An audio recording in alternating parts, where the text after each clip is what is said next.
Alors que la majeure partie des indices mondiaux avaient entamé des exponentielles haussières, eh bien cette semaine, ils ont un petit peu calé. Quoi de plus normal, me direz-vous, après certaines performances, on pense notamment à celle du DAX 30, l'indice allemand, qui a progressé de plus de 50% en à peine un an et demi. Alors, est-ce que c'est finalement une simple pause ou est-ce que l'on peut craindre un véritable retournement de moyen terme? C'est toute la question à laquelle on va tenter de répondre ensemble dans cette vidéo. In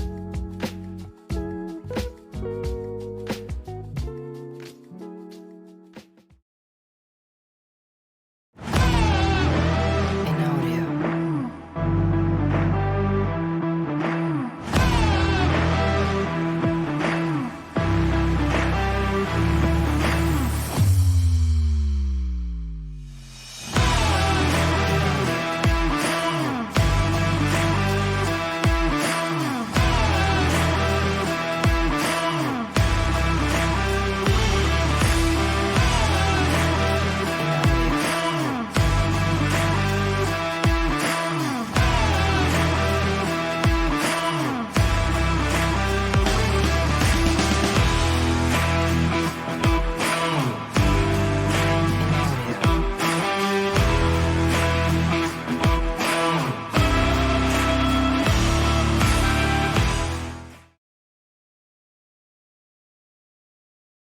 Chers amis, bonjour à toutes et à tous et bienvenue sur votre nouvelle vidéo hebdomadaire bourse, trading et investissement qui s'intitulera cette semaine Plus dur sera la chute. Comme d'habitude, je suis obligé de vous rappeler le petit message d'avertissement qui stipule que le contenu de cette vidéo est un unique but pédagogique et informatif qui ne constitue en rien un conseil, que vous êtes seul responsable de vos investissements et donc de vos trades. Pour me suivre sur les différents réseaux sociaux, vous avez tout qui est affiché sur cette page. Bien entendu, pensez à activer la clochette afin de recevoir une notification sur YouTube dès lors que je publie une nouvelle vidéo. Je remercie chaleureusement les partenaires qui m'accompagnent pour la proposition de ces contenus gratuits: Trade Republic, Urucha, Pro Real Time et bien sûr Bitvavo, le petit dernier, qui est véritablement, hein, je vous le recommande chaudement. Moi, je suis client depuis 4 mois et je vous montrerai d'ailleurs, hein, tout le circuit pour ouvrir un compte. C'est extrêmement facile et c'est un gros avantage, c'est qu'au-delà de la sécurité, hein, puisque c'est une banque allemande, avec toutes les autorisations évidemment, PSAN, etc. Bien entendu, mais c'est surtout, ce qui est très intéressant, c'est des frais de trading extrêmement bas sur les cryptos et surtout des spreads qui sont extrêmement resserrés. Donc vraiment, pour le trading actif et même pour le DCA, c'est extrêmement intéressant. Je vous le recommande vivement, Bitvavo. Et d'ailleurs, si ça vous dit, la semaine prochaine, puisque je trouve que voilà, il y a beaucoup plus de crainte sur les cryptos en ce moment, alors que je trouve que c'est un marché qui est en train de construire, après quand même une baisse qui était, je dois dire, pour certaines cryptos un peu inattendue. Eh bien, je trouve que ça construit et donc je vous propose, si j'ai le temps, de vous enregistrer une petite vidéo pour mercredi ou pour jeudi, sur effectivement, eh bien, sur les cryptos pour voir un petit peu s'il y a des choses à faire. Donc vous me direz en commentaire si ça vous plaît, que je réalise cette vidéo et à ce moment-là, eh bien, je m'exécuterai comme d'habitude. On attaque avec, eh bien, le titre de cette vidéo et le programme qui sera bien entendu très chargé. Une vidéo encore une fois très chargée. Plus dur sera la chute. On parlera bien entendu du CAC et du CAC Small. Nous irons voir les titres français: Capgemini, Imerys, Kering, ST Microélectronique, Essilor, Luxottica, Legrand, Clariane. On fera le suivi, j'en ai plus. Voilà, il y a beaucoup de titres sur lesquels je me suis désengagé ces derniers jours. Donc, comme voilà, je vous ai annoncé quand je rentrais, je vous annonce aussi quand je sors. Ce sera certainement pas le plus haut, mais ça, c'est un autre problème. Renault, Stellantis, Téléperformance également, je suis sorti. GTT, Worldline, Engie, Veralia, Valneva, Elior, Ipsos, Carrefour, qui a sacrément chuté d'ailleurs hier. Zalando, ça c'est en Allemagne, on fait le suivi, ça fait un petit moment qu'on l'avait pas vu. Eramé, Edenred, Atos, ça c'est spéculatif. Emeis aussi, vous me direz, mais Emeis qui, à l'image de Clariane, se remet un tout petit peu. Soitec, Ipsen qui commence à revenir sur un support intéressant, et puis on partira aux États-Unis avec la non peu célèbre Coca-Cola, Broadcom. On parlera d'Intel qui enfin donne des signaux encourageants. Novo Nordisk qui a bien rebondi cette semaine. On parlera de Nike qui arrive petit à petit dans une zone qui nous intéresse. Cisco. On fera le suivi d'Alibaba. Je suis sorti aussi. On fera le point là-dessus. On fera le suivi également de Nvidia qui s'est fort bien reprise. Avant d'aborder donc le titre à suivre, j'hésite entre deux, donc on verra. Et enfin, bien entendu, on présentera eh bien, les résultats du screener Trend Following comme chaque semaine. Et d'ailleurs, comme chaque semaine, je tiens chaleureusement à vous remercier. La dernière vidéo hebdomadaire et parmi les records en nombre de vues sur une vidéo hebdo, donc on a dépassé les 7000, 7200, je sais plus, vues. Donc c'est vraiment exceptionnel. Merci pour votre fidélité. Vous l'avez vu et on en parlera d'ailleurs dans cette vidéo un petit peu plus loin. Il y a beaucoup d'éléments nouveaux, beaucoup de projets qui sont arrivés. Je vous avais promis toute l'année 2024 que voilà, j'étais dans des projets qui me demandaient beaucoup d'énergie, beaucoup de travail, mais que ça allait aboutir sur quelque chose de chouette. Et je pense que nous y sommes. Donc voilà, je vous en dis un petit peu plus, un petit peu plus loin. Et voilà, je suis assez content de tout ce qui a été réalisé. Donc d'abord le résumé de la semaine. On va démarrer d'abord par effectivement l'aspect euh, éco, macro, donc j'allume ma caméra. Donc on est toujours, alors j'aime bien, voilà, j'aime bien toujours commencer par ça parce que c'est un élément qui est toujours assez important. C'est effectivement d'abord la saisonnalité, hein, la saisonnalité du S&P 500 historiquement depuis 1928 sur le mois de février est une saisonnalité moyenne, on va dire mauvaise, on va dire moyenne, avec seulement, entre guillemets, 52,6% des mois de février qui sont positifs. C'est le deuxième plus mauvais mois de l'année, après le mois de septembre, qui en général, la rentrée est un mois assez cata. On a la même chose un petit peu plus accélérée en ce qui concerne le Nasdaq et en ce qui concerne les années post-élection présidentielle américaine. Donc généralement, le mois de février est un mois avec seulement un tiers de positifs sur donc ce fameux mois de février post-élection. Donc voilà, ce sont des éléments qui évidemment ne sont pas prioritaires, si je puis dire, mais voilà, on est obligé, à mon sens, et par expérience, on est obligé d'en tenir quand même globalement un petit peu compte, tout en sachant que voilà, le mois de février est quand même globalement plutôt en deux parties. Première partie, la première quinzaine, qui est en général pas trop mauvaise, je dirais même plutôt encourageante, mais la seconde, voilà, à partir du 15, est elle un petit peu plus délicate. D'ailleurs, on l'a vu, hier les indices US étaient pas terribles, ça fait deux trois jours d'ailleurs qu'ils sont pas terribles, alors c'est pas méchant, hein, attention, loin de là, mais voilà, il y a aussi, je pense, cet effet saisonnalité qui doit un petit peu jouer. Alors les raisons, il y a des explications, hein, certains nous l'expliquent, d'autres pas.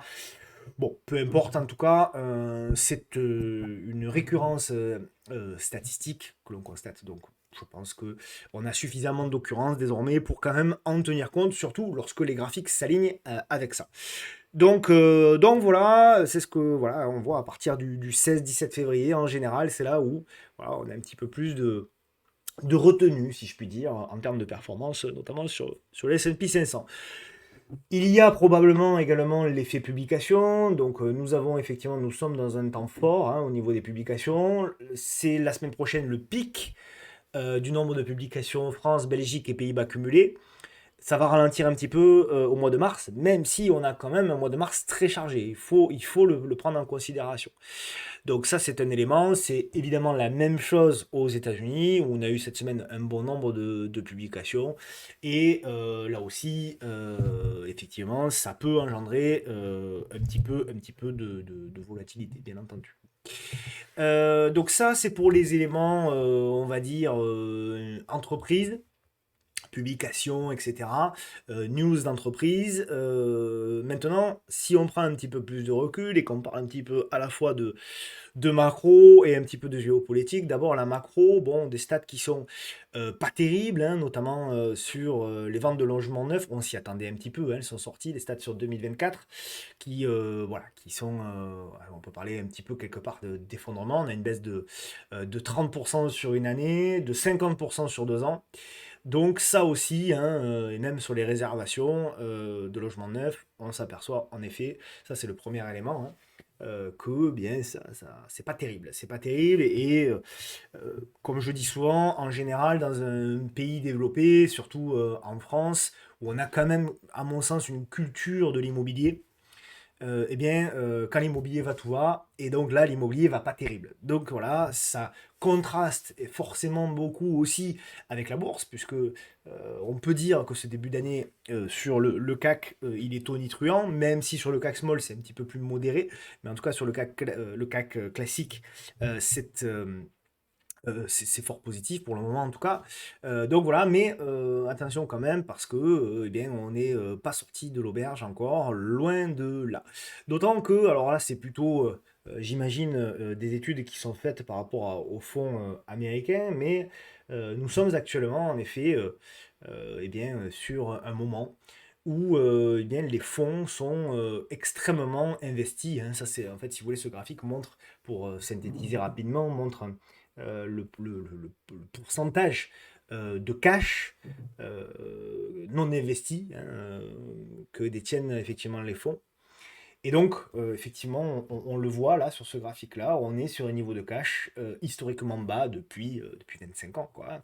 Donc, généralement, effectivement, c'est ce que je dis souvent et c'est ce que j'explique souvent, c'est que c'est là où on fait souvent une erreur lorsqu'on commence la bourse, c'est qu'on pense toujours que la bourse reflète l'économie, reflète la microéconomie, l'économie des entreprises. C'est vrai à long terme, je pense, mais à court et moyen terme, c'est pas tout le temps le cas, et donc vous avez souvent des bruits de marché qui sont considérés par effectivement, eh bien, et influencés par effectivement les flux. Et donc c'est toujours la même chose, si vous voulez, si tout le monde est déjà 100% investi, qui va acheter des nouveaux titres? C'est ça qu'il faut bien comprendre. Vous savez, c'est comme, je sais pas moi, vous habitez un village où il y a 10 personnes et il y a 10 maisons. Et si chacun a sa maison, si vous voulez vendre la vôtre et qu'il n'y a personne d'autre en dehors de ce village-là, ça va être extrêmement compliqué. Ou alors il va falloir des arguments vraiment très intéressants. Ma maison est beaucoup moins chère que la tienne, tu vas pouvoir la revendre. Ou alors ma maison est beaucoup plus belle que la tienne, etc., etc. Donc c'est intéressant pour toi de l'acheter. Mais sinon, globalement, c'est très compliqué. Là où c'est intéressant, c'est à contrario, quand par exemple vous avez 10 maisons dans un village et que vous avez 30 personnes qui veulent rentrer dans le village. Et là, quand vous vendez votre maison, forcément, vous pouvez la vendre à des prix plus chers, donc ça fait monter les prix. C'est exactement, là je fais vraiment un raccourci, mais c'est exactement la même chose en bourse, hein. Et comme je dis souvent, vous pouvez avoir la plus belle maison du monde, au bord de la plage, où vous voulez. Si personne n'en veut de votre maison, vous la vendrez pas bien cher. Et donc c'est exactement finalement la même chose en bourse. Et donc je suis assez convaincu que pour le moment, c'est pas forcément un temps très fort, même si, voilà, là aussi, vous le savez, ce que je pense, etc. On fera un récap aussi sur mes scénarios. J'étais un des rares au mois de novembre, je pense, pour pas dire peut-être même le seul sur Twitter, etc., à être plutôt bullish, notamment sur les indices et surtout sur le CAC, etc. Il est vrai que là, je trouve que même si vous allez voir, mon scénario est encore haussier à court terme, je pense que il va quand même falloir faire attention sur à minima la deuxième partie de l'année. J'y reviens. Donc ça aussi, donc, dans la continuité de ce graphique-là, vous avez également, eh bien, tout simplement, les ETF, l'écart, hein, on le voit entre les ETF longs en noir et les ETF short, donc vendeurs en orange. Et effectivement, on voit qu'il y a des écarts abyssaux qui sont en train de se creuser. Et ça aussi, ça impacte beaucoup, beaucoup les flux. Donc attention quand même.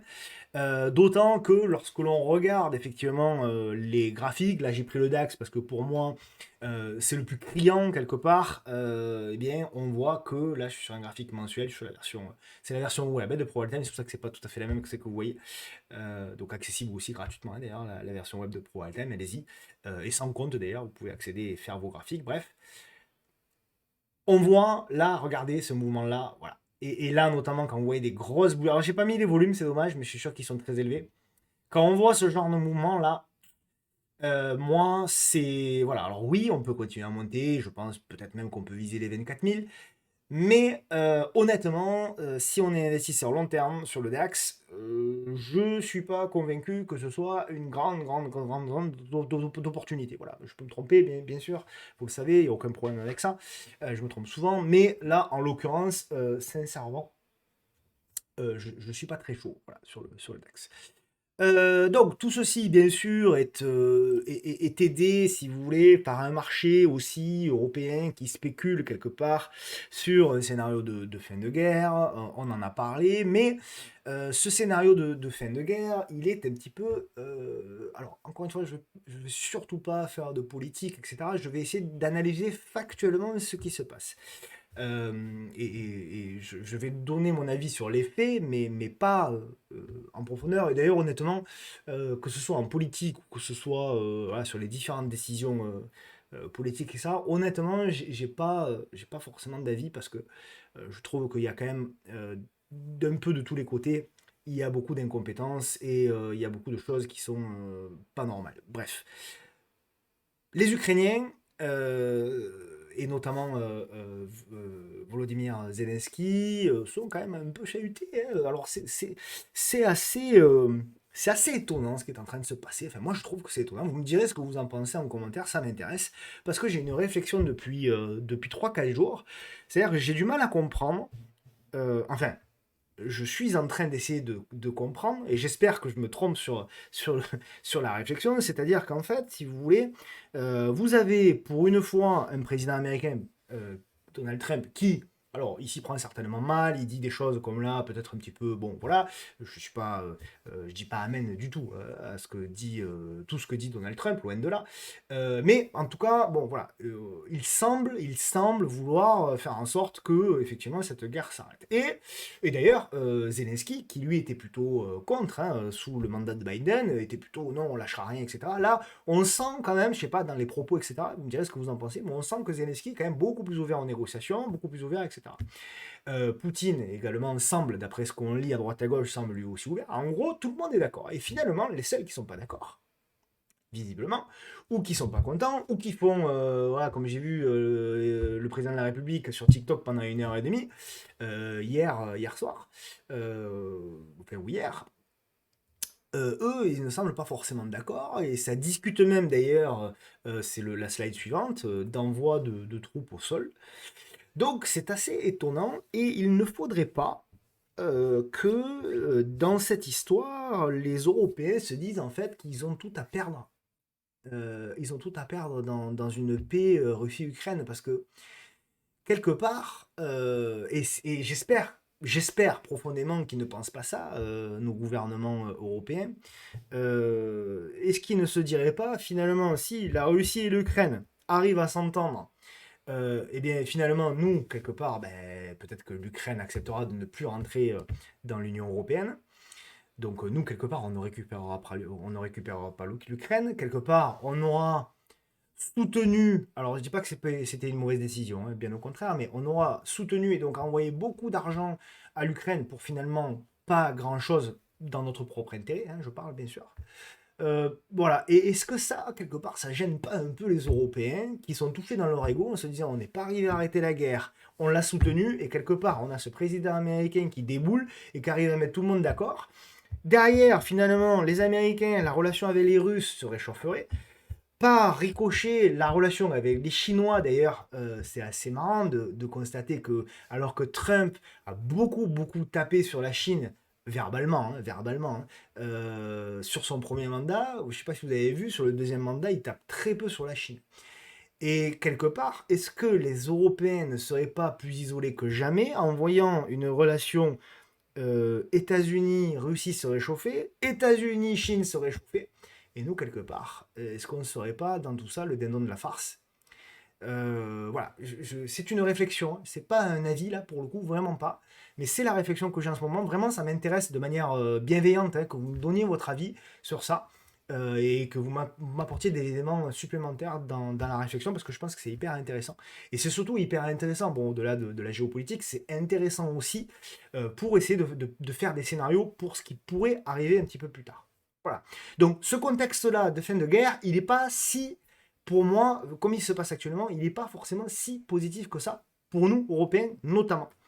Tout ceci, évidemment, fait oublier qu'on a quand même des rebonds de l'inflation un petit peu partout. On en a parlé, bien sûr, sur les États-Unis. L'inflation n'arrive plus à baisser. Je rappelle que l'objectif des banques centrales, c'est 2%. On est à 3. Donc, on était tombé à 2,6, 2,7, je crois. On est repassé globalement au-dessus de 3. Dans un contexte où, d'ailleurs, vous avez vu également un rebond de l'inflation, alors je vais dire en Europe, certains vont le relever, c'est la Grande-Bretagne, mais bon, voilà, c'est à côté de chez nous. On a également un rebond, c'est ici, de l'inflation également en Grande-Bretagne. Donc, est-ce que quelque part en Europe aussi, on ne va pas avoir des rebonds de l'inflation, même si pour le moment, on est à peu près exonéré en France, mais là aussi, est-ce que ça va pas se propager? Donc attention. Et également, on l'avait vu la semaine dernière, nous avions déjà eu des rebonds quand même assez importants, voilà, aux États-Unis, notamment sur les données mensuelles. Voilà, il était attendu, on avait fait des rebonds de 0,2, on était à 0,4 sur le mensuel core et sur le mensuel normal de l'indice des prix à la consommation, on était de 0,4, passé à 0,5. Donc quand même des rebonds, dans un contexte où bien évidemment plus personne, et je vous le remets ce graphique parce qu'il me fait toujours un petit peu sourire, plus personne ne croit évidemment en une récession, et que l'on a des chiffres économiques là vraiment de vente au détail aux États-Unis. C'est passé un petit peu à l'as vendredi dernier, mais qui sont pour moi quand même très inquiétants. Alors ce n'est que sur un mois, ce ne sont que les ventes au détail, certes, mais lorsque l'on voit ces chiffres-là, ça pose quand même question pour les États-Unis. Donc on verra, il ne faudrait pas que finalement le ralentissement économique arrive aux États-Unis accompagné de l'inflation. Ce serait absolument catastrophique. Je pense d'ailleurs que Jérôme Powell est en train, tranquillement, doucement, sereinement, de poser un petit peu ses pierres et ses petits cailloux, en train de dire, bon, on va peut-être moins baisser que ce qui était prévu. Sous-entendu, on pourrait même ne plus baisser cette année, donc les marchés apprécieraient moins. Et alors, pour peu que on ait effectivement l'inflation qui continue de monter, c'est pas mon scénario principal, mais voilà, si ça devait arriver, effectivement, il ne faudrait pas que la Fed soit piégée et soit contrainte de remonter les taux, parce que là, ce serait un signe noir. Alors, il y a un graphique que j'ai publié cette semaine, et voilà, c'est un graphique sur les chiffres de l'emploi ou du chômage, on va dire plutôt. Donc en noir, hein, lorsque le chômage est très bas, effectivement, on voit en rouge les récessions. Donc voilà, dès qu'on a des bas de cycle sur le chômage, effectivement, nous avons derrière souvent des récessions. Et donc il y a Michel, c'était sur Facebook, qui suite à mon graphique, alors c'était bien, après j'ai pas mis la suite de la discussion, mais après on a échangé avec Michel, et donc il disait, ça aurait pu d'ailleurs être la question de la semaine, il disait pas très logique a priori, mais bien réel, à moins que quelqu'un ait une explication logique, c'est-à-dire pourquoi, ce qui n'est pas logique, c'est on se dit, bah, finalement, si il y a très peu de chômage, ça veut dire que les gens ont du boulot. Si les gens ont du boulot, ça veut dire que tout va bien, ça veut dire que la croissance est là, ça veut dire que tout le monde est correctement payé, ça veut dire qu'on peut dépenser, ça veut dire que tout va bien. Alors oui, oui, c'est vrai, dans une moindre mesure. Dans une moindre mesure, puisque l'économie fonctionne comme à peu près tout dans la vie par des cycles. Et donc, ce qui est toujours, si vous voulez, dangereux, enfin dangereux, ce qui est toujours, on va dire, intéressant à observer dans les cycles, évidemment, ce sont les extrêmes. Et lorsqu'effectivement on a un taux de chômage qui est extrêmement bas, on peut considérer en effet, si tout le monde a du boulot, qu'on est un petit peu dans une situation de surchauffe. Et donc, cette situation de surchauffe, qu'est-ce qu'elle entraîne? C'est un petit peu l'histoire des maisons de tout à l'heure, hein. Si tout le monde a de l'argent, si tout le monde peut dépenser, etc., qu'est-ce que ça engendre? Ça engendre derrière de la demande, de la consommation, et donc une hausse également des prix. Hausse des prix qui veut dire, c'est la définition de l'inflation, hein, tout simplement. Hausse des prix ou baisse de la valeur de la monnaie, qu'importe, en tout cas, ça engendre, quoi qu'il arrive, une augmentation des prix. Et cette hausse, évidemment, des prix, qu'est-ce qu'elle engendre derrière pour éviter de l'hyperinflation? Eh bien, c'est les banques centrales aujourd'hui qui font le boulot en, effectivement, adoptant des politiques monétaires beaucoup plus restrictives et potentiellement en remontant les taux. Et donc, en remontant les taux, elles viennent, quelque part, pardon, pénaliser, donc là cette fois-ci l'économie, pénaliser potentiellement les entreprises qui ont besoin d'emprunter de l'argent, et donc si elles doivent emprunter plus cher, ça coûte plus cher, et donc ça vient pénaliser les entreprises, etc., etc. Et derrière, si ça pénalise les entreprises, elles, du coup, forcément, elles se mettent à employer moins, voire à licencier, et donc derrière, souvent, effectivement, on a une récession. Donc en fait, si vous voulez, ce qu'il faut bien comprendre, c'est que l'économie, encore une fois, comme beaucoup de choses dans la vie, c'est un équilibre. Et lorsque l'équilibre est quelque part défoncé et que l'on va vers des extrêmes, hein, d'ailleurs, qui soient haussiers ou baissiers, hein, sur le chômage, quand le chômage est très haut et qu'on arrive sur des pics de chômage, en général, ce sont des points bas. Et en général, derrière, on a des périodes très favorables à l'économie. Et donc voilà, donc c'était l'explication. Alors il y en a d'autres, hein, mais en tout cas c'est l'explication. C'est généralement dans la vie, les compensations d'extrêmes se font par d'autres extrêmes. Et donc en effet, voilà pourquoi souvent, et c'est le cas aujourd'hui, enfin ça a été le cas récemment en tout cas, quand on a eu un taux de chômage extrêmement bas, derrière on risque effectivement une récession. D'ailleurs, on parlera d'économie, il y a 2 newsletters qui arrivent, donc merci hein, pour vos retours d'ailleurs sur la lettre mensuelle là, qui a été chaudement accueillie, elle était mercredi, grosse lettre mensuelle, c'était super, donc ça c'était cool, et il va y avoir là dans les prochains jours, semaines. Il va y avoir 2 newsletters économiques. Je sais que vous vous intéressez de plus en plus à l'économie, bravo.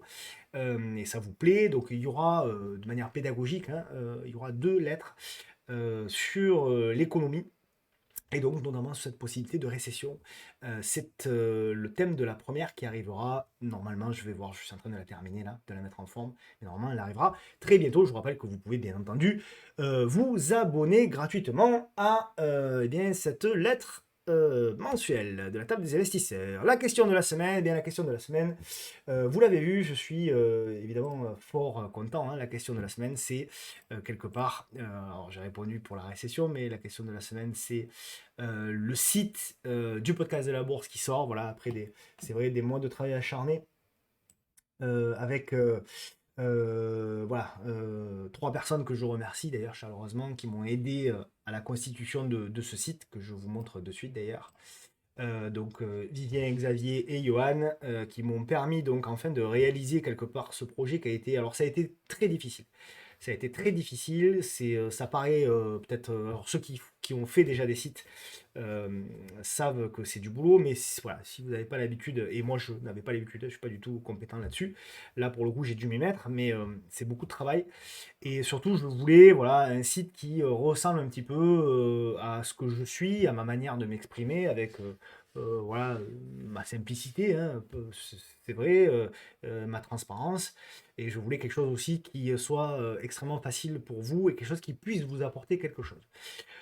C'est pour ça que vous allez voir la présentation du site, elle va durer 3 minutes, top chrono, puisqu'en fait sur ce site, vous avez en gros, hein, on va dire, 4 grandes parties, 3-4 grandes parties. Bon, bien sûr, je présente moi-même et je présente mes partenaires, hein. Vous pouvez aller voir d'ailleurs les partenaires que j'utilise. D'ailleurs, vous avez bien sûr des liens qui permettent de soutenir mon travail, donc n'hésitez pas hein, si ça vous intéresse.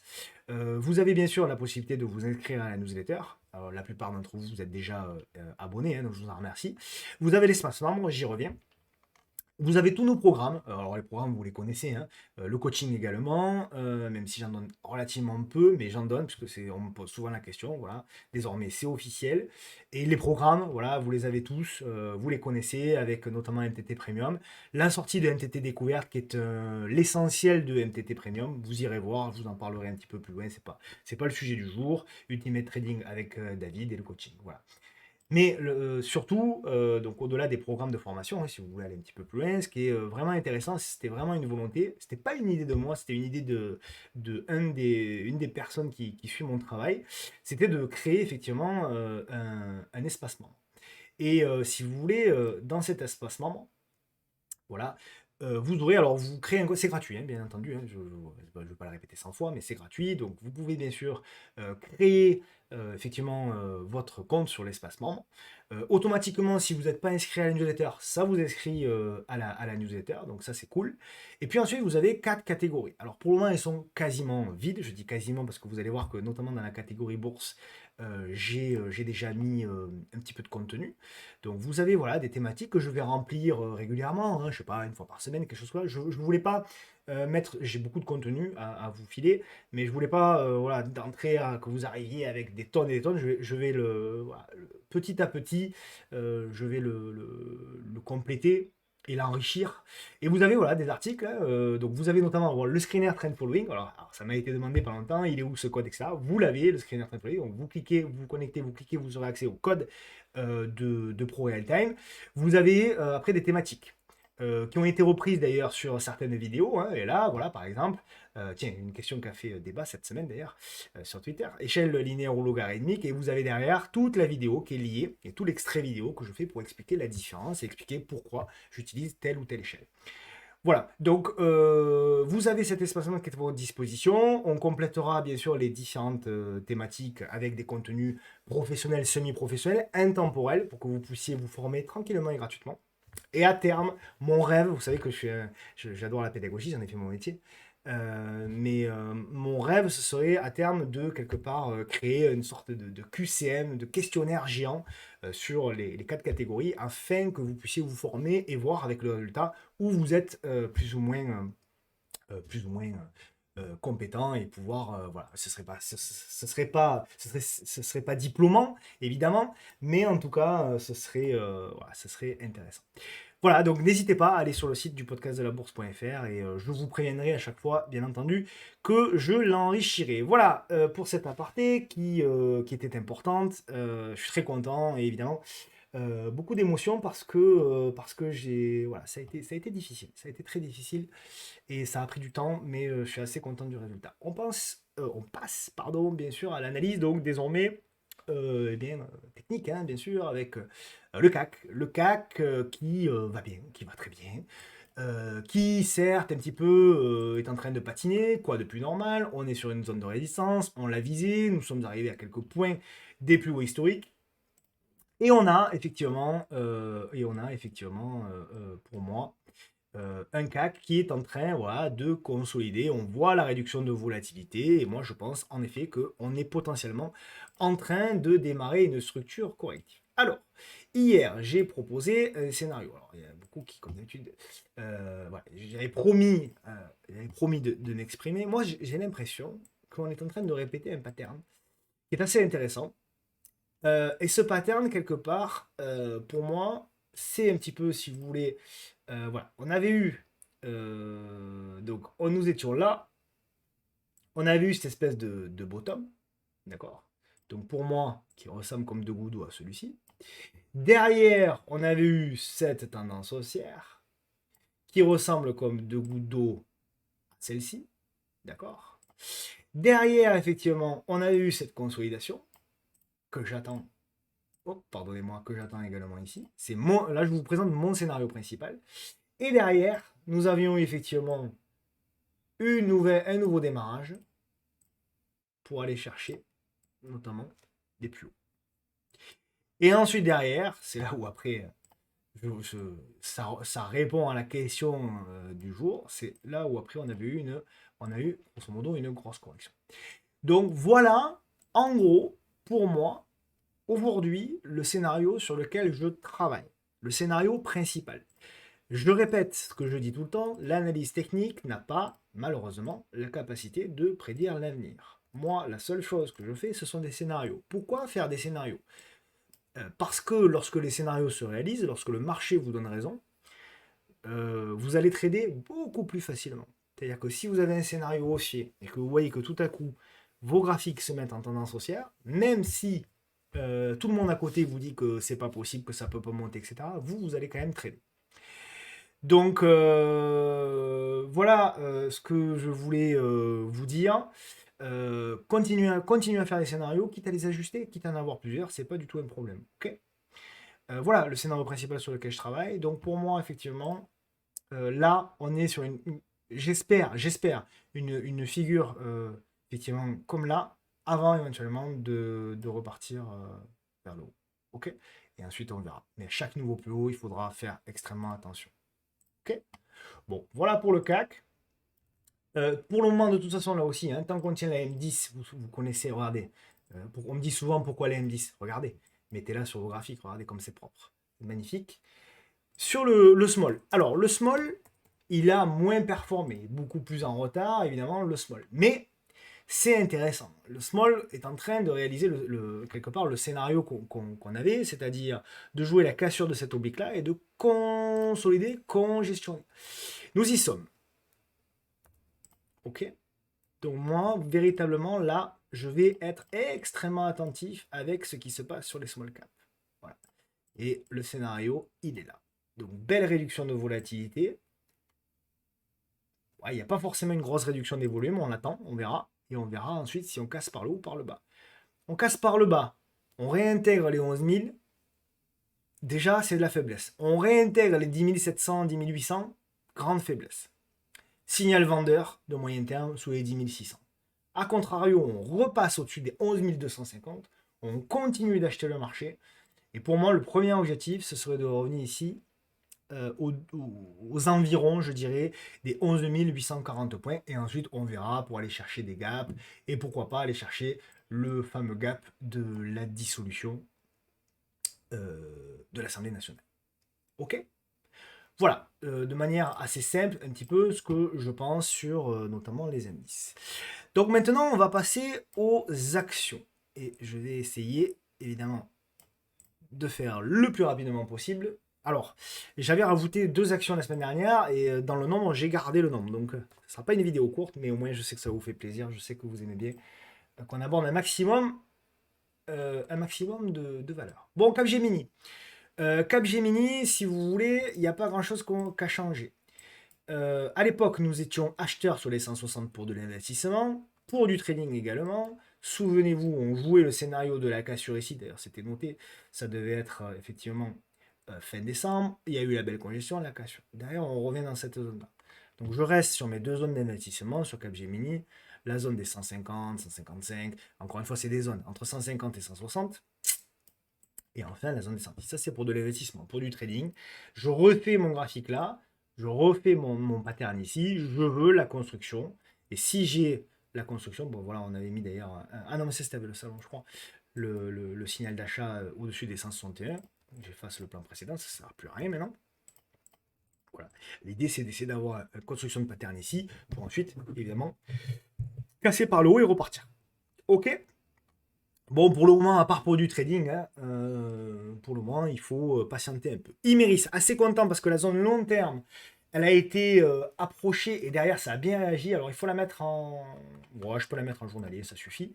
Donc, vous voyez, c'est cette zone... Bon, voilà, le scénario, ça fait longtemps. Hein, donc, ça date de mai 2024. J'ai rien touché au scénario. Et vous voyez, zone de support, support, support, support, support, support, support, support, support.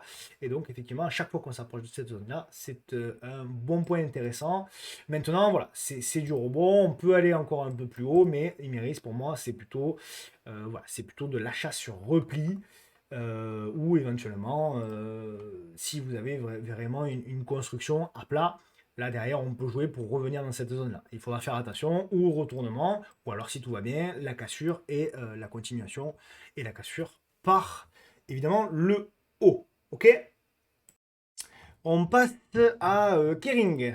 Donc, un petit peu de luxe aujourd'hui. Il y a un petit peu de tout aujourd'hui. Hein. Donc, Kering, pas mal.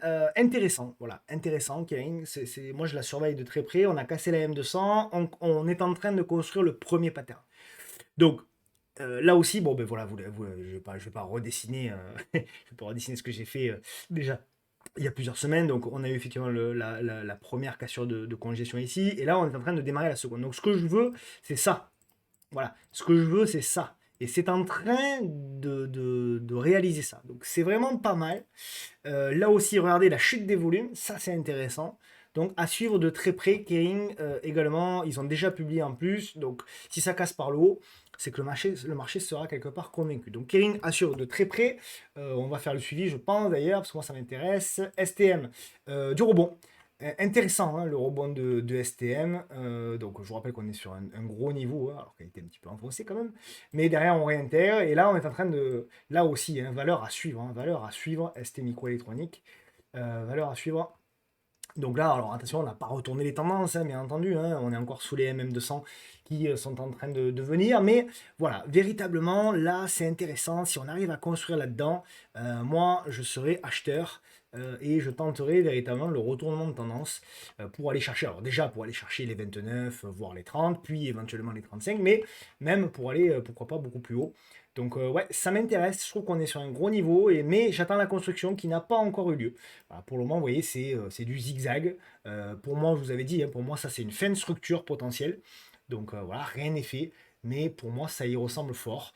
Donc, mais voilà, pour le valider, si vous voulez, il me faut ce pattern intermédiaire. Il faut que le marché me montre qu'il a envie de construire, qu'il a envie, après avoir cassé les niveaux, de faire venir des acheteurs, d'accumuler, de prendre son temps et de casser les résistances une à une pour démarrer une tendance. Là, pour le moment, alors c'est un beau rebond, hein, bien entendu, hein, c'est un beau rebond, c'est 30% de rebond, c'est magnifique, mais ça ne reste, malgré sa force, qui n'est pas inintéressant hein, pour du trader, mais pour de l'investisseur, c'est pas suffisant. Il me faut la construction, il me faut voilà, la preuve que véritablement on veut construire une nouvelle tendance haussière sur le titre. Ok. Donc voilà, Essilor, toujours le même avis sur Essilor. Je ne suis pas acheteur long terme sur le titre, parce qu'on est sur une exponentielle. Par contre, ce qui est intéressant, alors pour du trading, là c'est pour du trading, hein, c'était vraiment trading pur, c'est que là, voilà, ça c'est très très bien pour trader.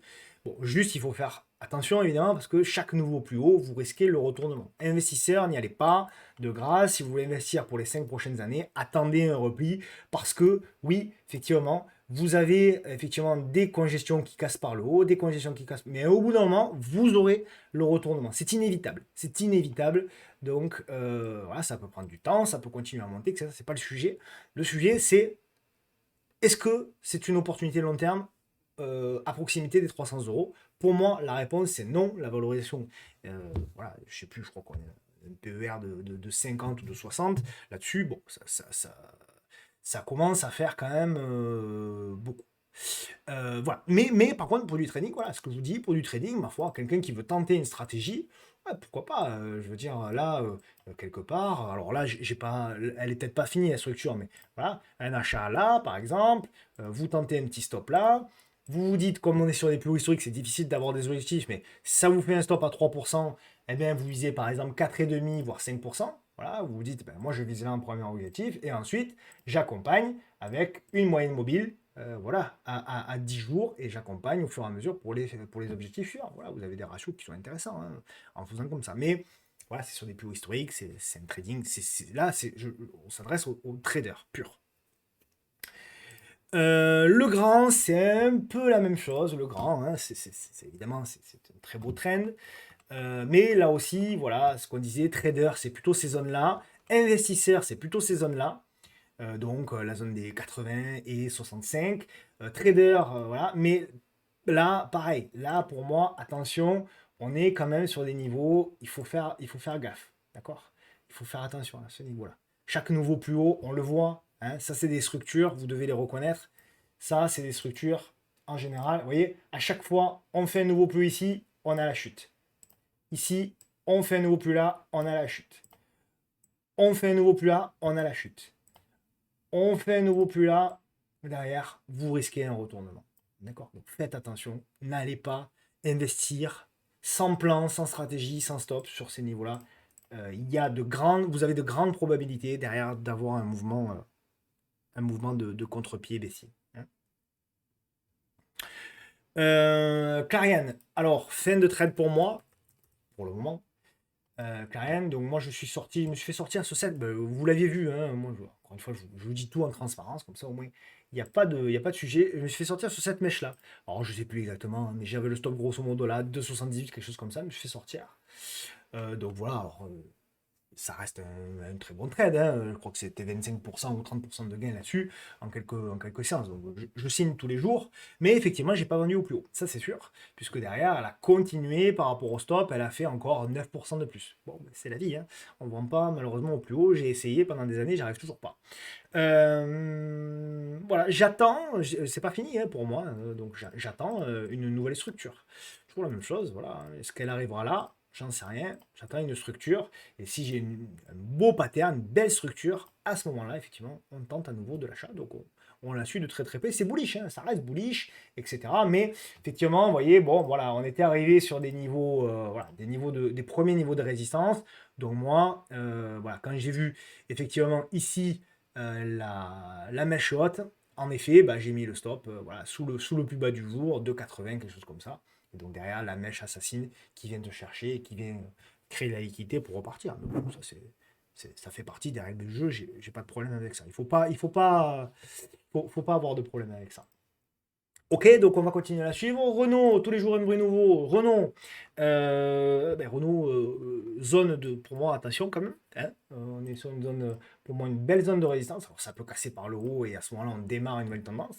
Mais pour moi, c'est pas une zone d'investissement, Renault. Alors, il y a deux scénarios. Soit effectivement, là, on consolide à plat. Et là, on a un beau pattern. Et là, boum, on casse par le haut. Super. Soit on a le retournement.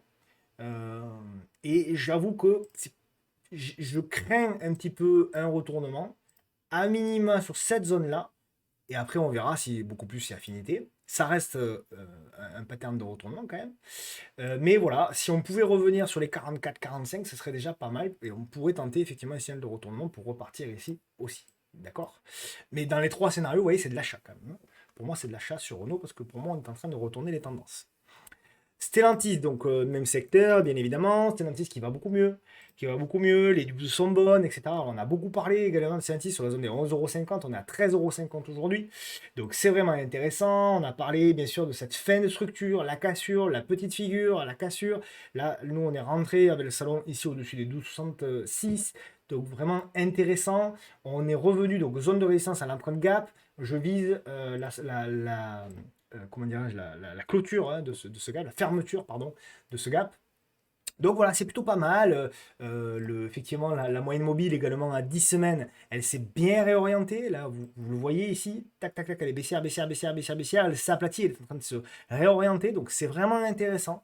Voilà, donc à suivre de très près, évidemment, Stellantis. Téléperformance, pareil, c'était une de mes convictions. J'en ai plus du téléperformance. Je suis sorti tout simplement parce que bon, il y a les résultats la semaine prochaine de mémoire. Jeudi, je crois. Ouais, je crois que c'est le 27 de mémoire. Donc semaine prochaine résultat. Donc nous sur le salon, moi-même, à titre personnel, moi j'étais rentré un petit peu plus tôt, j'étais rentré au-dessus des 88, mais avec le salon on est rentré au-dessus des 92, on est sorti, voilà, on est sorti, on s'est fait sortir sur stop aussi aux alentours des 99, je sais pas quoi, un truc comme ça, donc avec un gain de 7-8%, qui était plutôt pas mal, mais voilà, de toute façon on n'aurait pas joué les résultats, donc voilà, derrière on avait atteint là aussi un premier objectif, les résultats, si vous voulez, ils auraient été dans 2-3 semaines. Je pense on aurait tenté d'accompagner un petit peu plus, avec un stop peut-être un petit peu plus large. Mais là, pour le coup, voilà, je ne joue pas les résultats, mais ça m'intéresse toujours, attention, hein, ça m'intéresse toujours. Et d'ailleurs, on pourrait imaginer ici une structure de retournement en épaule, tête à épaule. Donc voilà, si on a là aussi une construction, un pattern, eh bien, on tentera à nouveau de l'achat parce que le potentiel est devant nous, hein. Téléperformance, j'en ai parlé, je l'ai présenté sur BFM aussi. Vous avez toute la vidéo de 3 minutes qui résume bien hein, ce qu'étaient les performances et comment dirais-je, fondamentalement également ce qu'étaient les performances hein, en termes de valorisation. Voilà, on est sur un PER qui, pour moi, voilà, qui est quand même, on est un PER de 6 ou de 7. Bon, on était à 40 là-haut. Alors oui, effectivement, il y a eu effectivement l'avènement de l'IA qui est venu perturber un petit peu tout ça, qui est venu inquiéter, mais on l'a vu, il y a beaucoup de sociétés sur l'IA qui sont clairement en train d'expliquer que finalement, eh bien, il est possible que l'IA ne transforme pas aussi profondément que ça les plateformes téléphoniques. Donc là aussi, tout ça fait du bien. GTT, superbe publication de GTT hier soir ou ce matin, je sais plus, hier soir je crois. Superbe publication. Voilà. Alors la structure est pas belle par contre, hein. Voilà, on est au milieu de nulle part, donc on fait beaucoup de zigzags. On fait beaucoup de zigzags sur GTT. Donc investissement, non. Zone de résistance ici, donc pas forcément. Trading, non plus. Alors il y avait voilà, une belle congestion, mais à la veille des résultats, tu peux pas te permettre d'acheter cette congestion. Enfin, à mon sens. Sauf si vraiment tu es long terme, etc., et que tu crois en la valeur, qui est une magnifique valeur, c'est incontestable. Mais voilà, pour de l'achat, plutôt, voilà, bas, effectivement, bas de canal pour moi. Donc on va attendre, on va espérer, effectivement, qu'à un moment donné ou un autre, il y ait un repli à proximité. Il y aura un repli à proximité de ce bas de canal, de toute façon. Donc est-ce qu'on ira chercher des niveaux plus hauts avant de faire le repli?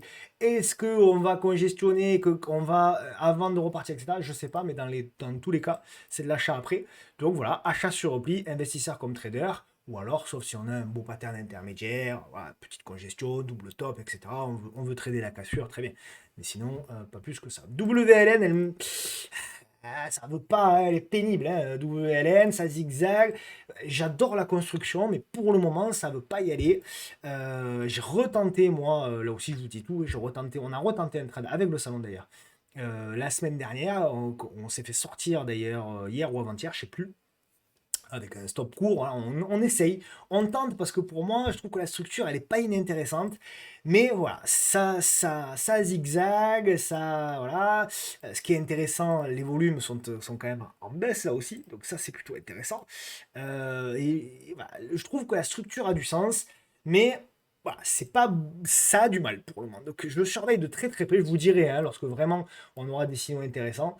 Il faudra repasser au-dessus des 8,25 et après au-dessus des 8,55 pour véritablement relancer. Et ça se surveille encore, je lâche pas parce que je pense que ce pattern-là, il n'est pas innocent et je pense que derrière, j'ai encore espoir que ça déclenche quelque chose. NJ, pareil, c'est une de mes convictions pour 2025, vous le savez, parce que la structure est magnifique. Voilà, on a une grosse et belle structure de retournement, on est toujours dans le scénario qu'on avait imaginé. Il est encore plus beau en hebdo. Voilà. Le scénario est très propre en hebdo. Je vous enlève l'indice pour que ce soit plus clair. Voilà. Scénario très très propre de retournement. Voilà. On est en train de tenter. Donc il y a vraiment quelque chose qui est en train de se déclencher. Mais rien n'est fait encore pour le retournement de moyen long terme. Donc on attend la cassure par le haut et derrière, encore une fois, la structure, etc. etc., etc. Mais c'est pas mal. C'est encourageant, sur NJ. Ce qui est un petit peu moins. Encourageant, un petit peu décevant les résultats de Veralia. Donc vous savez, hein, Veralia, il y avait les rumeurs d'OPA là. Donc il y avait cette construction qui était pas mal. Vous avez dit, voilà, ce qui serait intéressant, c'est si on revient sur cette zone-là. Donc on attend toujours, moi j'attends vraiment un petit repli supplémentaire, une construction par là, et à ce moment-là, on tente éventuellement un retournement. Mais on n'y est pas encore. D'ailleurs, je suis un petit peu haut là pour la zone. Voilà, elle est plutôt là, la zone, hein, un petit peu plus basse. Ok, bon, vous avez compris l'idée, hein, vous retracerez vous-même, il n'y a pas de problème. Valneva, pas mal du tout, Valneva. Le réveil de l'endormi.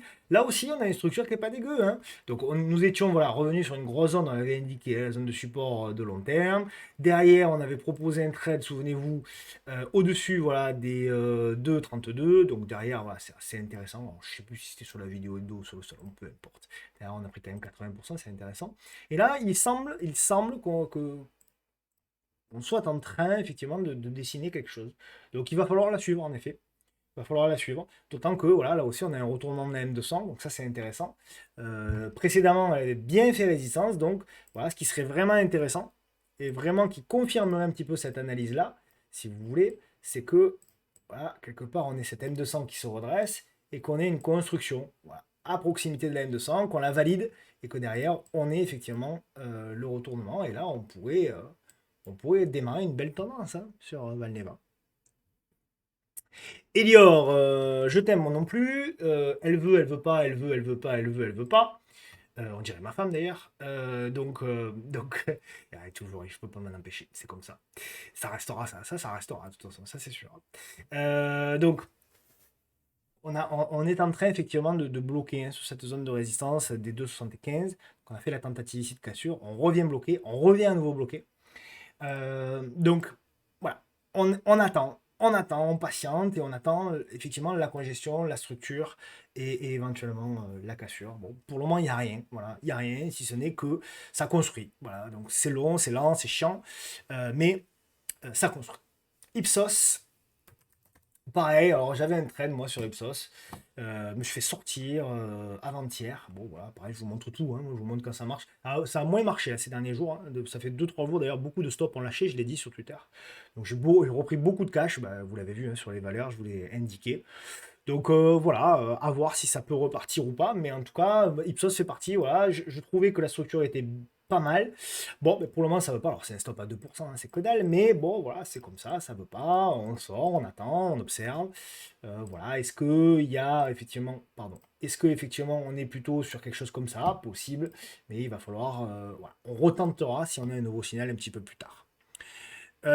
Carrefour, eh bien, elle, c'est la déception, mais c'est pas totalement perdu encore.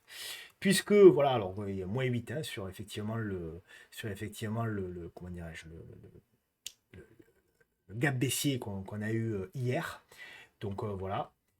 Nous, effectivement, moi j'allais tenter un achat, mais enfin, j'ai pas tenté un achat, puisque du coup je savais qu'ils allaient publier. Donc effectivement, on l'avait proposé sur le salon, mais après on l'a annulé. Comme ça aussi, là, on vous dit tout en transparence, je ne joue pas les résultats. Le seul résultat que j'ai joué cette semaine, mais parce que j'avais complètement oublié la publication, c'est Nexens. J'ai eu un peu peur, mais bon, ça c'est bien terminé. Heureusement, on en a toujours d'ailleurs. Mais voilà, bon, sinon on essaye d'éviter quand même globalement les résultats. Bref, donc Carrefour, pour moi, on est toujours sur la zone, hein. On est toujours sur la zone. Est-ce que c'est plus lisible en hebdo? Ouais. Ou même en mensuel? Ouais, regardez, on est toujours sur la zone encore, hein. Donc, c'est pas mort encore totalement. Alors oui, c'est dégradé, oui, c'est pas terrible, oui, tout ce qu'on... Mais on est encore sur la zone et jusqu'aux 12 euros, on est encore sur la zone. Donc, il faut attendre. Mais en tout cas, oui, par contre, si ça lâche, attention si ça lâche, parce que là, ce sera retour aux 7 euros, 8 euros. Donc là, ça peut faire mal. Là aussi, ils ont annoncé un dividende de 10%, c'est super, magnifique. Vous avez un dividende de 1,20 € sur la valeur, mais le titre a perdu 84% depuis 2000, quoi, hein. Donc, ou même récemment, hein, depuis 2 ans, hein, c'est un titre qui a perdu 42%. Donc super, vous avez un dividende de 10%, mais vous avez perdu 42% en 2 ans. Là aussi, les chasseurs de dividendes, voilà, il va falloir qu'ils m'expliquent l'intérêt. Mais bon, ça c'est autre chose, peu importe. Il y a aussi, on peut avoir aussi des belles valeurs avec du dividende pour ceux qui veulent des dividendes, absolument, pour diverses raisons, peu importe. Allez au moins sur des tendances haussières pour les valeurs qui versent des dividendes, n'allez pas sur les tendances baissières. Je clôture le débat. Zalando, fabuleux. Là aussi, on en avait beaucoup, beaucoup, beaucoup parlé hein, de Zalando, notamment sur cette grosse zone, etc. Bon, je la zoome. Donc voilà, on en parle depuis longtemps. On en parle depuis cette cassure d'oblique, souvenez-vous, et depuis cette congestion-là. Derrière, on a cassé, on a fait un nouveau pattern, on a relancé, on avait parlé de cette congestion-là, on avait proposé un achat au-dessus avec un premier objectif ici qui a été atteint, etc. Donc vraiment, pour le coup, magnifique. Maintenant, voilà, là, on n'a pas... J'attends quelque chose qui est assez rare sur Zalando, j'attends ça. Pour retenter quelque chose, éventuellement. Je dis pour retenter, mais j'en ai pas, hein, du Zalando, comme ça on va essayer aller. Et j'en ai pas eu. Mais en tout cas, voilà, éventuellement quelque chose comme ça, et à ce moment-là, retenter quelque chose. Pour le moment, c'est trop volatile et je veux une réduction de volatilité pour avoir quelque chose de plus serein, quoi, quelque part. Eramé, c'est pas mal. Alors, c'est violent, hein, Eramé, elle est capable de beaucoup zigzaguer, mais c'est pas mal. Il y a quelque chose qui est en train de se faire. Donc, à voir ce pattern-là, s'il arrive à casser par le haut. Voilà. Par contre, là aussi, attention, hein, si on commence à repasser sous les 50,70 €, voire sous les 48, attention à la glissade. Mais pour le moment, c'est pas le cas. Pour le moment, on tient. On résiste d'ailleurs, on est sur une grosse zone de résistance ici. Donc ça se regarde, ça se suit. Encore une fois, tant qu'on tient les 52, les espoirs sont permis. Edenred, on est venu combler le fameux gap qui était l'objectif. Et puis derrière, regardez un petit peu le comblement du gap. Impressionnant au point près. Vraiment très... Alors, c'est là aussi où, quand je vous dis, il faut savoir tracer les gaps. La plupart des gens, je vais pas... Je vous le mettrai d'ailleurs dans l'espace moment. La plupart des gens, ils vont tracer un gap comme ça. Et donc, du coup, ils ne comprennent pas pourquoi il y a eu une mèche vendeuse ici. Voilà.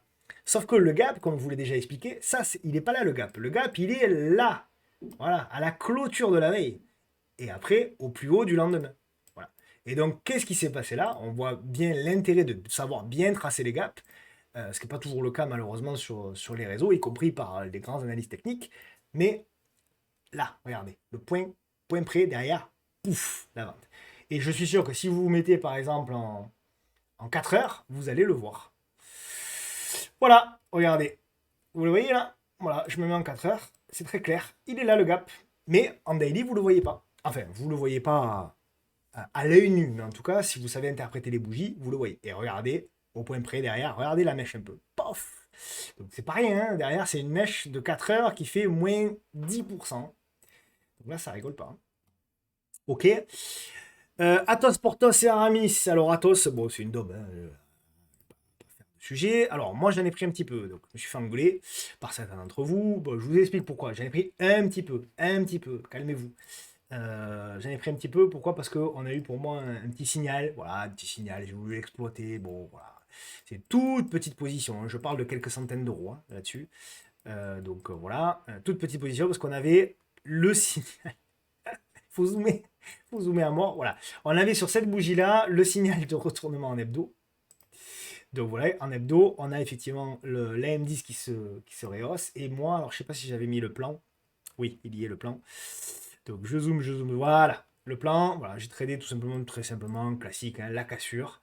La cassure ici du 1, 2, 3, quadruple top des 0,0023. Et derrière, j'ai pris la cassure, voilà. Il m'en reste un tout petit bout.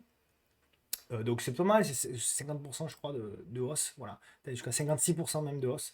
Donc voilà, et voilà, on verra. Je garde un bout à stop BE pour voir, on ne sait jamais après tout.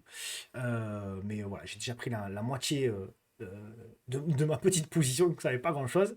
Mais après voilà, le reste je veux le garder, on verra bien après tout, pourquoi pas. Mais voilà, c'est un ticket, c'est plus un ticket de loto, entre guillemets, tout en sachant que bah, normalement je risque plus grand-chose là-dessus. Emeis aussi, c'est une dome, mais une dome en recovery. À l'image de Clarion d'ailleurs. Donc c'est pas mal. Là aussi, donc on avait. Bon, ça c'est sur le salon, le plan là, au-dessus du double top, au-dessus des 6,85. Donc c'était pas mal. Et là, c'est pareil, on est en train. C'est vraiment pas mal, hein, la construction. On est en train de s'installer au-dessus de la M200. Et donc là aussi, j'attends la construction de pattern pour ensuite éventuellement eh bien, relancer Soitec, on est dedans, mais pour le moment, c'est pas fameux. On joue le rebond avec le salon, là aussi. Voilà, on joue le break ici, mais pour le moment, encore une fois, c'est pas terrible.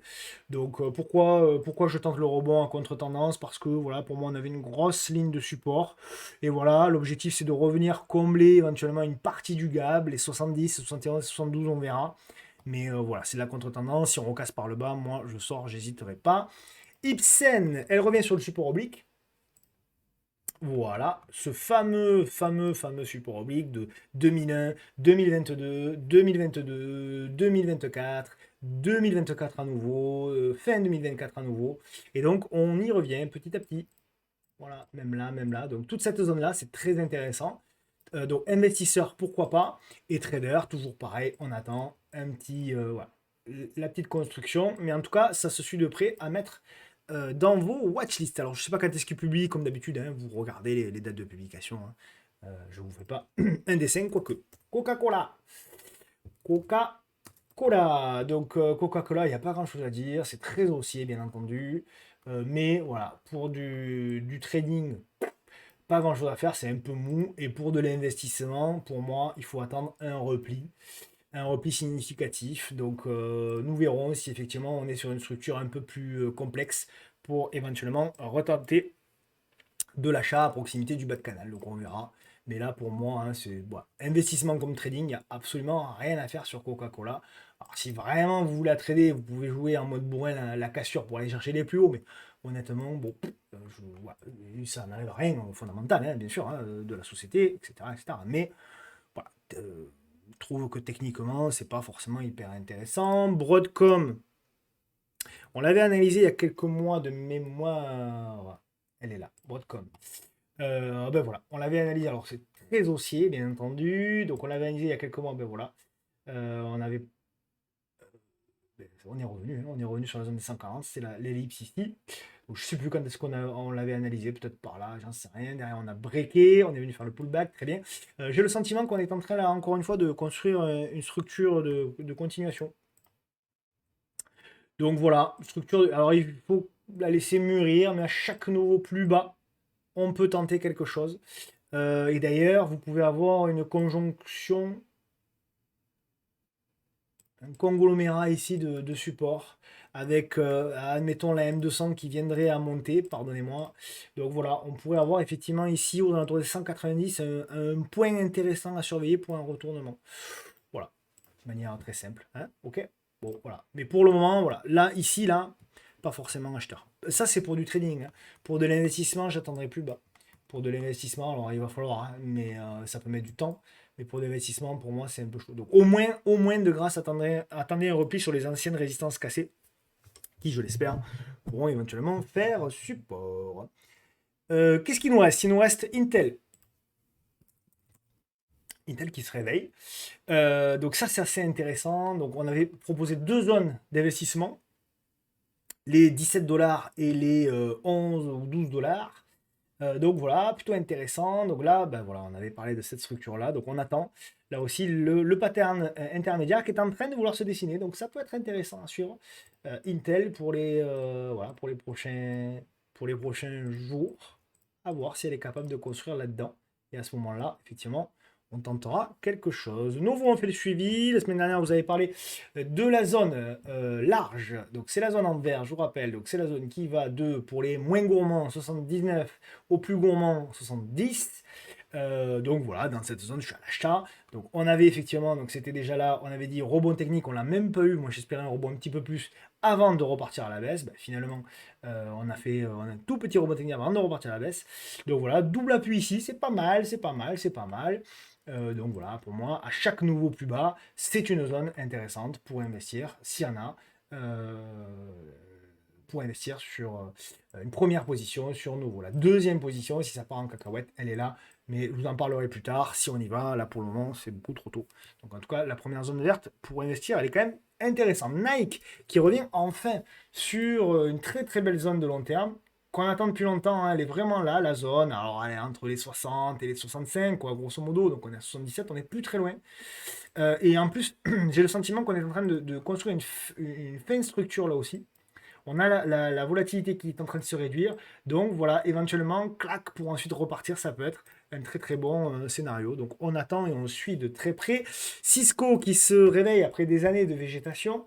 Magnifique. Donc on était acheteur, souvenez-vous, à proximité du support oblique. On est venu ici, donc on en avait parlé au mois de mai 2024, on est venu à proximité, donc comme prévu, comme espéré, pas prévu, on prévoit rien en bourse, mais en tout cas comme espéré, à proximité effectivement du support oblique. Donc ça c'est plutôt cool, et derrière on relance. Maintenant là aussi, attention, à chaque nouveau plus haut, vous risquez voilà, pareil, hein, chaque nouveau plus haut ici, vous risquez un retournement. Donc vous faites attention, chaque nouveau plus haut, vous risquez un retournement. Faites gaffe. Donc, n'allez pas investir, s'il vous plaît, sur Cisco là-haut. Vous attendez un repli. D'accord? Et si Cisco décide d'aller contre les probabilités d'exploser à la hausse, c'est pas grave. Il y aura d'autres actions à trader sur le marché. Ne vous inquiétez pas. Le suivi des deux valeurs américaines avant de passer au titre à suivre. Alibaba. Donc, je vous avais promis de vous dire tout ce que je faisais. Alibaba, j'en ai plus. Voilà. Donc, Alibaba, j'avais acheté, souvenez-vous, alors j'ai acheté plusieurs fois, hein. J'ai acheté ici à la cassure des 78, ça c'était ici, c'était en mai de l'année dernière. Et puis j'ai racheté, effectivement, j'ai renforcé la position au-dessus des 88 dollars exactement. C'est comment dirais-je, le plan que j'avais proposé également sur BFM il y a un mois. Et derrière, effectivement, on a pris 65%, fantastique, extraordinaire. Moi je suis sorti.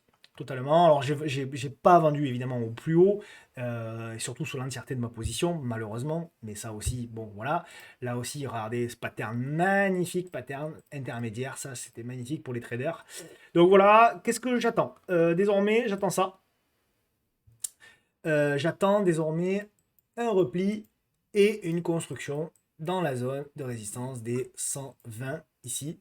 Donc voilà, ici, clac. Maintenant, on attend, j'espère, un repli, la construction et éventuellement une relance. Donc voilà, si on a ça, je rachète ici dans la zone des 120 avec un stop sous le pattern et je joue le retour vers les 145 en premier objectif et ensuite un petit peu plus si affinité. Et Nvidia, magnifique, elle s'est bien relancée. Bravo à ceux qui l'ont joué. Moi, franchement, je donnais pas cher de la relance de Nvidia, mais ça a été le cas. Magnifique. Je pense toutefois qu'on est encore potentiellement dans la structure corrective qui va être très longue, très lente. Et donc, en effet, le rebond que je vous avais proposé ici s'est effectué. On est même allé un petit peu plus haut. Mais voilà, il va falloir un petit peu plus pour me démontrer que, effectivement, on arrive à casser tout ça, etc. Long terme, je ne suis toujours pas acheteur. Pour moi, long terme, c'est des bas de canaux qu'il faut acheter, pas des hauts de canaux. Maintenant, trader, on peut très bien aller faire un nouveau plus haut. Et dans ce cas-là, ce sera très bien. Donc, d'ailleurs, pourquoi pas, il y a une petite réduction de volatilité, hein. Il y a une petite réduction de volatilité pour ceux qui veulent trader, pour aller chercher un nouveau plus haut avec un stop sous le pattern, il n'y a pas de problème. Le titre à suivre avant de passer au screener, le titre à suivre c'est XFAB, donc on parlait des semis avec STMicro qui se sont repris, et on a XFAB qui se réveille. Enfin, je dirais enfin, car c'est la longue et lente descente aux enfers, pardon, puisqu'on a bien baissé ici, on a cassé, on a fait la congestion, on a relancé. Là, effectivement, ce pattern est cassé par le bas, on relance, bon, très bien. Là, on se heurte à la résistance. Il me faut effectivement la réduction de volatilité. Ce qui semble être le cas pour le moment, mais c'est pas assez. Il me faut des 2-3 jours de conso un peu à plat.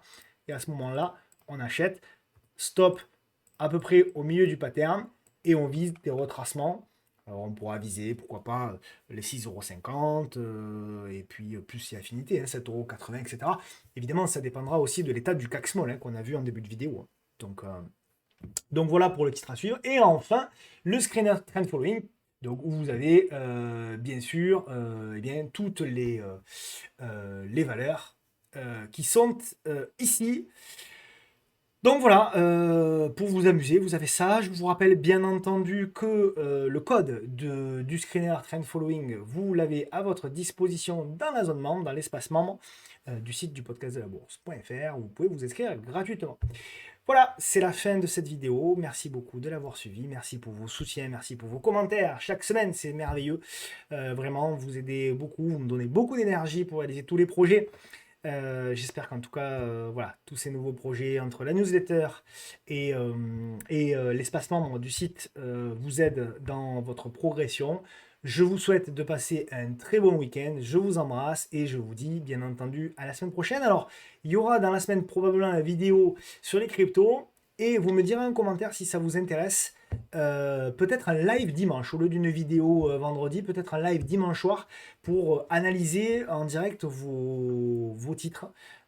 Pourquoi pas avec Michael, je lui proposerai. Donc vous me direz en commentaire si ça vous dit, si vous préférez une vidéo live ou plutôt une vidéo classique. Bon, je pense que vous allez en général voter pour la vidéo live, mais bon, vous me direz. Donc pourquoi pas, on peut faire ça dimanche soir à 8h tranquillement comme d'habitude. Vous me direz. Allez, je vous embrasse. Bon week-end, je vous laisse. À plus. Ciao.